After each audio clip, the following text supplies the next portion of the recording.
Sapagkat sinasabi ng Diyos sa kasulatan, "May pinili akong maghahari sa Zion, tulad niya'y mahalagang bato na ginawa kong pundasyon.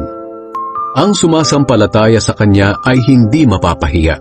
Kaya kayong sumasampalataya ay pararangalan ng Diyos.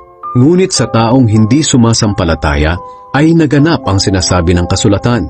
Ang batong itinakwil ng mga tagapagtayo ay siyang naging batong pundasyon. Ang batong ito ay naging katitisuran sa mga tao at nakakapagpadapa sa kanila. Natitisod sila dahil ayaw nilang sundin ang salita ng Diyos. Ganoon ang nakatalaga para sa kanila. Ngunit kayo'y mga taong pinili, mga maharlikang pari, at mga mamamayan ng Diyos. Pinili kayo ng Diyos na maging Kanya upang ipahayag ninyo ang kahanga-hanga niyang mga gawa. Siya ang tumawag sa inyo mula sa kadiliman tungo sa kahanga-hanga niyang kaliwanagan.